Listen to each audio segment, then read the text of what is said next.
அதான் இருந்தாலும் நம்ம சொந்த ஊர் மாதிரி வராதுப்பா. சொந்த ஊர் வந்தால் போதும், மனசில் இருக்க கவலை கஷ்டம் எல்லாம் பறந்து போயிடுதுப்பா. என்ன நம்ம சின்ன வயசில் இருக்கும்போது இந்த காக்கா குருவி தேன் சிட்டு சிட்டுக்குருவி கிளி இதெல்லாம் கொத்து கொத்தாக பறக்கும், கொத்து கொத்தாக போவோம். எங்கே ஒன்றத்தையுமே காணுமே, எதனால்? இது எதனாலன்னு தெரியலையே.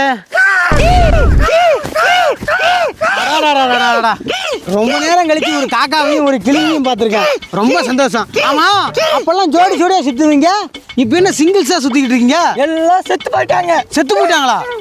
எப்படி செத்தாங்க, எதனால செத்தாங்க? எல்லாம் இதனால தான். இதனாலயா? இதுக்கு அதுக்கு என்ன சம்பந்தம்? அண்ணா நீங்க அந்த காதுல கத்துங்க, நான் இந்த காதுல கத்துறேன். ஐயோ அம்மா, ஐயோ தலை சுத்துது, தலை சுத்துது அம்மா, மூளை குழம்புன மாதிரி இருக்கு. நாங்கள் 2 பேரும் கத்துனதே உன்னால் தாங்க முடியலையே.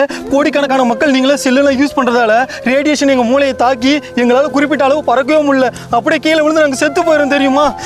செல்லுலாம் யூஸ் பண்ணுங்க, ஒரு அளவோடு யூஸ் பண்ணுங்க. நீங்கள் மட்டும் இந்த பூமியில் வாழல, நாங்களும் வாழ்கிறோம். எங்களையும் கொஞ்சம் கருணை காட்டுங்க. இப்படி இதனால் வந்து நாங்கள் பாதிக்கப்பட்டு எங்கள் இடமே அழிஞ்சிரும் போல. தெரியாம போச்சு.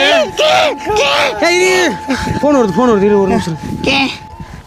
ஹலோ, சொல்லு மச்சான். 10Gல ஒரு ஃபோன் வந்திருக்கா, ஸ்பீடாக ஒர்க் ஆகுமா? அது உடனே டக்குன்னு வாங்க. இவ்வளோ திருந்தவே மாட்டானுவ, நம்ம இனத்தை அழிச்சிருவானு போல.